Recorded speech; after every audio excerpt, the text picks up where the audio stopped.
लेकिन आज शाम की सबसे बड़ी खबर है जीडीपी के आंकड़े। ग्रोथ की रफ्तार फिर से सुस्त पड़ती दिखाई दे रही है। दिसंबर तिमाही में जीडीपी ग्रोथ 5.4% पर रही है, जबकि इसकी पिछली तिमाही में यह 8.4% पर थी। वहीं अनुमान 5.7% ग्रोथ का था। हालांकि सालाना आधार पर जीडीपी ग्रोथ 0.7% से बढ़कर 5.4% पर रही है। जीडीपी के आंकड़ों को समझने के लिए अब हम बात करेंगे अपने सहयोगी नीरज बाजपेयी से। तो नीरज जी, ये आंकड़े ऐसे तो देखने में ठीक लग रहे हैं, लेकिन जिस तरह का पुश सरकार ने दिया था, जिस तरह का स्टिमुलस दिया था और कंस्ट्रक्शन और मैन्युफैक्चरिंग को जो बढ़ावा देने की बात थी और जितना पैसा डाला गया था, और खासतौर पे इन दो सेक्टर की बात करें तो उस तरह का आउटपुट या रिजल्ट इन नंबर्स में नहीं दिख रहा है। ठीक कह रहे हैं आप। देखिए, सरकार जितनी कोशिश कर रही, सरकार जितना पैसा डाल रही, वैसा इंडस्ट्री रेसिप्रोकेट नहीं कर रही है। इसीलिए आप देखिए प्राइवेट कंजम्पशन उतना नहीं बढ़ रहा है, प्राइवेट इन्वेस्टमेंट उतना नहीं बढ़ रहा है, जबकि सरकार की तरफ से लगातार उसको पुश दिया जा रहा है। इस बजट में भी बहुत पुश दिया गया है। लेकिन Q3 के नंबर्स को थोड़ा और अगर आप गहराई से देखें तो ये नंबर वाकई डिसअपॉइंटिंग है। 5.4% का अनुमान बहुत ही लो बेस पे है। हम लोगों को लगता था कि सरकार का एस्टिमेट तो 8-8.5% आना चाहिए, लेकिन और नीचे अगर आप लिख लीजिए तो 5.7, 5.8 तक आना चाहिए। 5.4 नंबर काफ़ी कमज़ोर है। अगर आप साल दर साल देखेंगे तो लो बेस की वजह से आपको ऊपर दिखे, लेकिन सीक्वेंसली नंबर काफ़ी वीक दिख रहा है। 3 सेक्टर हाईलाइट है यहाँ पे। एक आपका एग्री हमेशा बहुत अच्छी ग्रोथ देता था, इस बार वो 2.6% पे आया है, जो कि YOY 4.1% था और क्वार्टर ऑन क्वार्टर 3.7% था। यानी दोनों सीक्वेंसली भी और ईयर ऑन ईयर भी गिर के आया है। दूसरा मैन्युफैक्चरिंग देखिए, जो सबसे महत्वपूर्ण है, उसमें 0.2% की ग्रोथ आई है जी। जबकि पिछले साल ये 8.4% की थी और पिछले तिमाही में 5.5% की थी, 5.6% की। तो वो एक बहुत वीक नंबर है। और कंस्ट्रक्शन जो सबसे ज्यादा जॉब क्रिएट करता है, सबसे ज्यादा एलाइड इंडस्ट्रीज को पुश करता है, वहां पे -2.8% की ग्रोथ है जी। आप सोचिए वो सेक्टर आप भी कवर करते हैं। वही आश्चर्य की बात है। एक्चुअली 6.6% साल दर साल और 8.6 पिछले क्वार्टर में थी और -2. ये सरप्राइजिंग नंबर लग रहा है। इसमें मतलब इसको जस्टिफाई नहीं कर सकते आप कैसे भी करके। तो नंबर मेरे हिसाब से जो 4 सेक्टर हैं, एग्री, मैन्युफैक्चरिंग, कंस्ट्रक्शन और प्राइवेट कंजम्पशन, ये डिप्रेसिंग है। ऐसा लगता है कि शायद रूरल ग्रोथ में या रूरल डिमांड में थोड़ी दिक्कत आती हुई दिख रही। तो मुझे लगता है कि ये थोड़ा सा एक चिंता की बात होनी चाहिए। जैसे मैंने कहा, आपका सेक्टर से इस तरह के नंबर की उम्मीद नहीं थी मुझे। हाँ, क्योंकि काफी कंस्ट्रक्शन एक्टिविटी सरकार की तरफ से और काफी construction activity in general business में आई है, क्योंकि पिछले 3 महीने में रियल एस्टेट में काफी काम हुआ है। बाकी अगर आप देखें इंफ्रास्ट्रक्चर पे काफी ज्यादा काम हुआ है। तो वो कंस्ट्रक्शन जो हुआ वो कहाँ गया? क्या वो इस डेटा में रिफ्लेक्ट नहीं हो रहा? समझ में नहीं आ रहा कुछ। हाँ, वो समझ में नहीं आ रहा है। और हालांकि अभी थोड़ा और डिटेलिंग में जब नंबर समझने की कोशिश करेंगे तो हो सकता है कोई किसी कॉर्नर से जस्टिफिकेशन आपको मिले, लेकिन प्राइमा फेसाई जस्टिफिकेशन नहीं है। दूसरा, इन्फ्लेशन कंसर्न है बहुत बड़ा, और जितना आप नंबर्स में देखते हैं ना, उससे ज़्यादा बिना नंबर के है। वो रिफ्लेक्ट नहीं हो रहा है। पंप प्राइसेस नहीं बढ़ रहे हैं आपके। आप देखिए फर्टिलाइजर की आपकी कीमतें, सब्सिडी डबल हो चुकी है। ये चिंताएँ बनी हुई हैं, जो कि आप चुनाव के बाद फिर इसको आप देखेंगे कि और ज़्यादा ये एस्केलेट होती हुई दिखेंगी। तो इन्फ्लेशन एक हमारे लिए बिग विलन है। क्रूड नीचे नहीं आ रहा, ये विलन है। तो Q4 के नंबर पे भी इसका असर आपको देखने को मिलेगा, क्योंकि अब 2 महीने निकल गए Q4 के, 1 ही महीना बाकी है और क्रूड 102 से नीचे आने को तैयार नहीं है। यूक्रेन की क्राइसिस अलग से चल रही है जी। तो थोड़ा सा नंबर जो है एस्टिमेट के हिसाब से गड़बड़ाएंगे। तो आज आप आवाज अड्डा में जब चर्चा कर रहे थे तो बैंकर्स भी वहां पर थे, इकोनॉमिस्ट भी थे। क्या अब ये बिल्कुल एक तरीके का प्लेटफॉर्म बन गया है जहां पर आगे चलते हुए आरबीआई ब्याज दरों को बढ़ाने ना भी चाहते हुए भी उसको लगे कि अब ब्याज दर बढ़ानी ही पड़ेगी? एक्चुअली ये बहुत ही मतलब डिफिकल्ट क्वेश्चन है। मतलब मैंने खुद आरबीआई से पूछा और बैंकर से पूछता हूँ, लेकिन उनका जवाब भी मैं प्रीएम्प्ट कर सकता हूँ। अब इसको आप समझिए, क्रेडिट ग्रोथ गिर रही है। जो लास्ट फ्रीक्वेंसी नंबर आया उसमें YOY मतलब साल दर साल भी आप नंबर देखेंगे तो आधे % की करीब क्रेडिट ग्रोथ गिर गई है। तो गिरती हुई क्रेडिट ग्रोथ में आप ब्याज दरें कैसे बढ़ाएंगे? दूसरी तरफ इन्फ्लेशन इतना मुंह बड़ा खोल रही है कि आपको इन्फ्लेशन बढ़ाना पड़ सकता है। तो ये आरबीआई के लिए वाकई बहुत ही चैलेंज की बात है कि वो कैसे मैनेज करें इसको। अच्छा, एक्सटर्नल फैक्टर्स इतने डोमिनेंट हो चुके हैं कि आप उनको इग्नोर नहीं कर सकते। तो मतलब आई डोंट नो रियली कि मेरे पास इसका जवाब नहीं है कि $102 पे क्रूड खड़ा है और महंगाई को कंट्रोल करने के लिए अगर आप ब्याज दर बढ़ाएंगे तो आपकी क्रेडिट ग्रोथ हैम्पर होगी, तो जो कि ग्रोथ के लिए बहुत जरूरी है। तो it's a really tricky question. Right.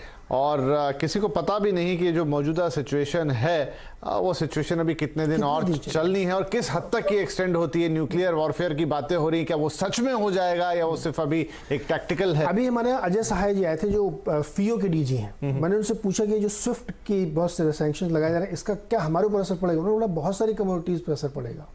तो हम लोग सरकार से बात करें कि हमको लोकल करेंसी में ट्रांजैक्ट करने दिया जाए, लेकिन रूबल भी इतना ज्यादा फ्लक्चुएट हो रहा है कि अभी उस पर कुछ व्यू नहीं बन पा रहा है। तो स्विफ्ट की वजह से हमारे एक्सपोर्ट जो अब तक लीडर है, पोस्टर बॉय की तरह हम लोग मानते हैं उसको, उसमें भी असर आ सकता है। राइट, तो बड़ी ट्रिकी सिचुएशन ये रहने वाली है कि आगे चलते हुए क्या होगा। फिलहाल जो नंबर आए हैं वो उम्मीद से थोड़े कम है, निराश करने वाले हैं। हो सकता है आगे रिवीजन हो तो इनमें कुछ इंप्रूवमेंट हो, लेकिन वो किस हद तक और कितना होगा ये देखने वाली बात होगी। लेकिन फिलहाल निराश करने वाले आंकड़े थोड़े उम्मीद से कम। बहुत शुक्रिया नीरज जी ये डिटेल में एक्सप्लेनेशन देने के लिए। इधर जीडीपी के आंकड़ों पर क्रिसिल के चीफ इकोनॉमिस्ट डीके जोशी का कहना है कि आगे चलकर रूस और यूक्रेन युद्ध संकट और मुश्किलें बढ़ा सकता है, जैसी हम अभी बात ही कर रहे थे। मुझे इतना ज्यादा शॉक नहीं लगा, बस ये है कि थर्ड क्वार्टर का जो एस्टिमेट था हमारा 6% के आसपास था, वो पूरा नहीं वो मतलब उससे काफी कम आया है। तो आगे चलते हुए इसका मतलब यह है कि अब जो चौथी तिमाही है, फोर्थ क्वार्टर है, उसमें ग्रोथ थोड़ी स्ट्रांग रहनी चाहिए। अब ओमिक्रॉन तो रिलेटिवली वीक था, पर एक नया रिस्क आपके सामने खड़ा हो गया है जो रशिया यूक्रेन कॉन्फ्लिक्ट के कारण है, जिससे वो भी एक तरह से ग्रोथ के लिए हेडविंड क्रिएट करता है। तो ये देखने वाली बात होगी कि ये नंबर इवेंचुअली कहां पे सेटल होता है। जोशी जी भी यही कह रहे हैं कि उनको भी शॉकर तो नहीं है, लेकिन उनको भी ऐसी उम्मीद नहीं थी कि नंबर आएगा, पर वो कह रहे हैं कि अगर ये नंबर है तो फिर फोर्थ क्वार्टर में नंबर मजबूत होना चाहिए। ये देखना होगा कि ये रूस यूक्रेन इशू का या प्रॉब्लम का कितना इम्पैक्ट आता है। इधर फियो के डीजी जिनका चर्चा अभी कर रहे थे नीरज जी और सीईओ अजय सहाय का मानना है कि पीएलआई स्कीम का आगे जाके फायदा दिखेगा, जो फिलहाल नजर नहीं आया। पीएलआई स्कीम में अभी मोबाइल सेक्टर और to some extent electronic hardware में कुछ रिजल्ट एक्सपोर्ट फील्ड में आए हैं। नेक्स्ट ईयर तक हम और मोबाइल सेक्टर में बिल्ड करेंगे। एप्पल जो है अपना आईफोन 12 का इंडिया से एक्सपोर्ट शुरू करने जा रहा है। फार्मास्यूटिकल सेक्टर में पीएलआई स्कीम से एक्सपोर्ट शुरू होगा।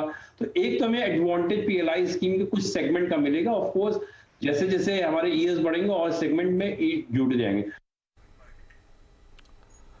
तो ये थे जीडीपी के नंबर्स और उनपे थोड़ा सा विश्लेषण। और अब हम रुक करते हैं आज की दूसरी बड़ी खबर पर, और वो है यूक्रेन और रूस के युद्ध की, जहां 5वें दिन आखिरी सुलह की कोशिशें शुरू हो गई हैं। बेलारूस बॉर्डर पर बातचीत दोनों देशों में हुई है।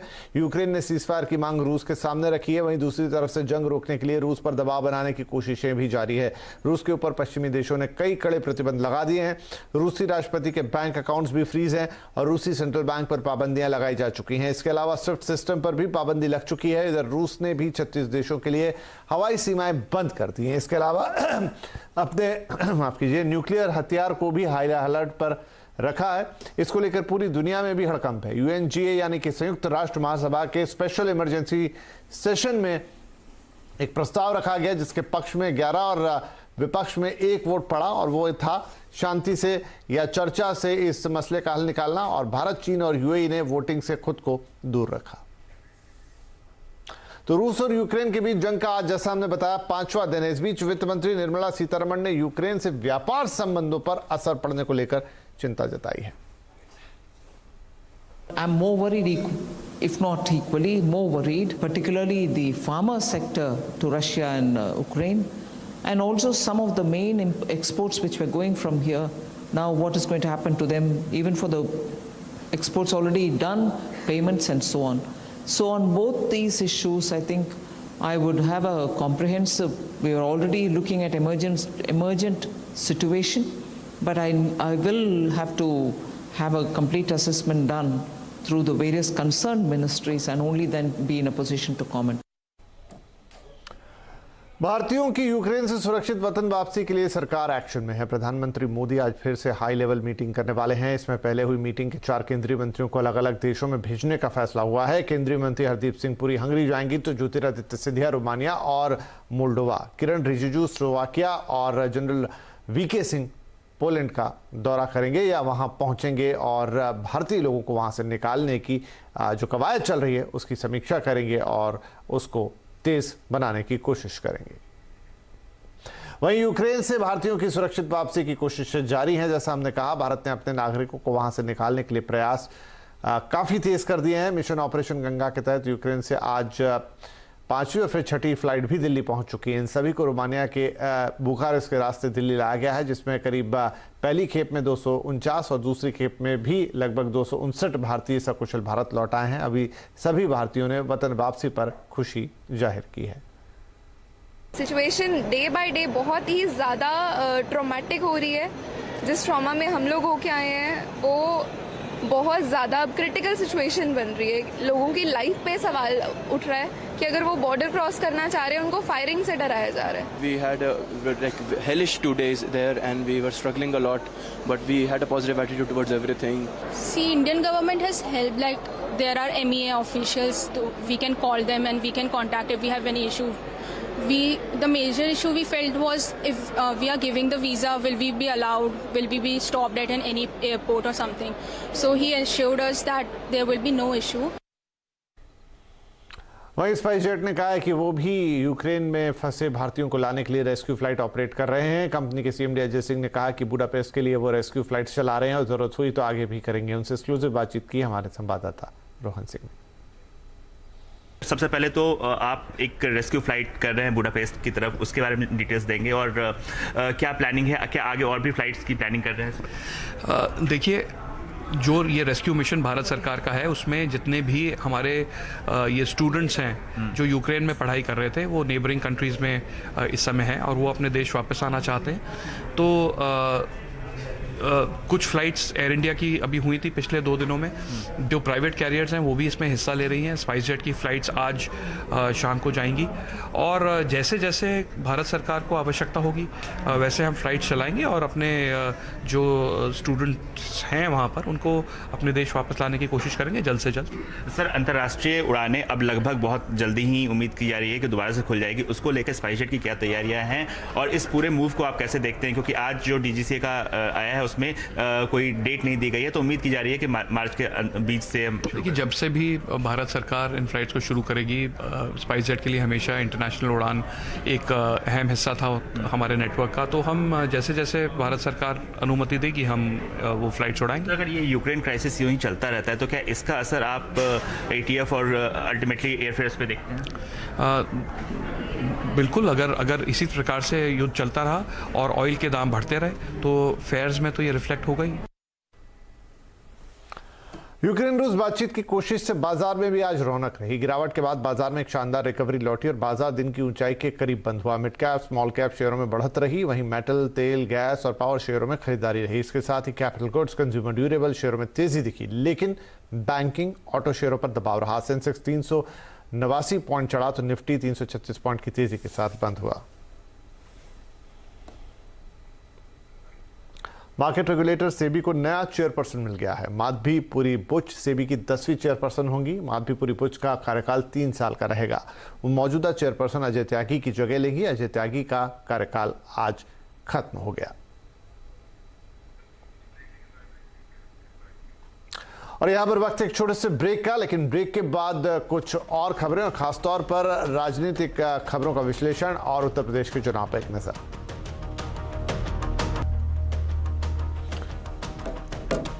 CSMT को वर्ल्ड क्लास स्टेशन बनाने की कवायद तेज हो गई है। CNBC को सूत्रों के हवाले से खबर मिली है कि इसके लिए हेरिटेज कमेटी से मंजूरी भी मिल गई है। ज्यादा जानकारी के लिए बात करेंगे अपनी संवाददाता दीपाली नंदा से। तो दीपाली, भारत में सभी मतलब बड़े मेजर स्टेशंस को वर्ल्ड क्लास बनाने की कवायद तो चल ही रही है, कुछ एक हो गए हैं और अब मुंबई का जो CSTM है उसका नंबर है और भी कई हैं। क्या अपडेट है इस बारे में? देखिए, देश के बड़े स्टेशनों को वर्ल्ड क्लास बनाने के लिए रेल मंत्रालय की जो स्टेशन रीडेवलपमेंट योजना है उसके तहत छत्रपति शिवाजी महाराज टर्मिनस और नई दिल्ली रेलवे स्टेशन को रीडेवलप किया जाना है, लेकिन कई सारी क्लियरेंसेस थी जिसकी इंतजार रेलवे कर रहा था। सूत्रों से हमें एक्सक्लूसिव जानकारी मिल रही है कि अगर हम CSMT की बात करें तो हेरिटेज कमेटी की तरफ से अब उसे रिकंस्ट्रक्ट करने की अनुमति रेलवे को मिल गई है। अगर हम CSMT स्टेशन की बात करें, काफी भीड़ भाड़ वाला ये स्टेशन है और एक तरह से ये हेरिटेज प्रॉपर्टी है। ऐसे में इसको रीडेवलप करने से पहले हेरिटेज कमेटी की मंजूरी लेना रेलवे के लिए जरूरी था और अब वो मंजूरी मिल गई है। सूत्र हमें बता रहे हैं कि जल्द ही PPPAC यानी कि public private partnership appraisal committee को CSMT और नई दिल्ली रेलवे स्टेशन के रीडेवलपमेंट का पूरा प्रस्ताव भेजा जाएगा।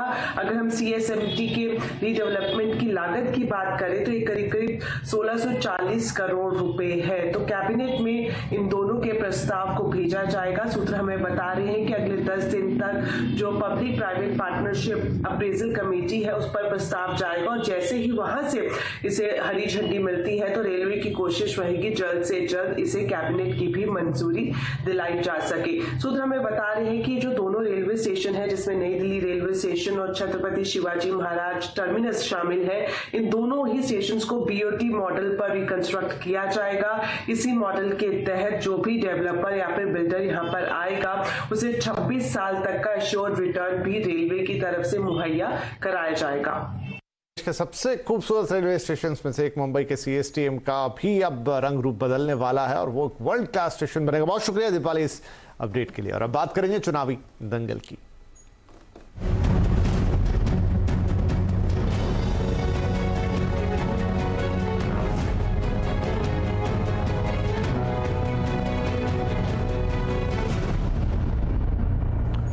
यूपी के चुनावी संग्राम के बीच प्रधानमंत्री नरेंद्र मोदी महाराजगंज पहुंचे हैं। जनसभा को संबोधित करते हुए पीएम मोदी ने सपा और कांग्रेस पर जमकर हमला किया। मोदी ने कहा कि परिवारवादियों को बुरा लगता है कि पूर्वांचल कैसे आगे बढ़ रहा है। पूर्वांचल को जात पात में उलझाकर ये गौर परिवारवादी खुद यूपी का विकास रोकना चाहते हैं। ऐसे लोगों से मेरे प्यारे भाइयों बहनों, मैं आज आपके पास यही कहने आया हूं कि इन गौर परिवारवादियों से सावधान रहना है। और आवाज समाचार में फिलहाल इतना ही, लेकिन आप बने रहिए CNBC आवाज के साथ। नमस्कार।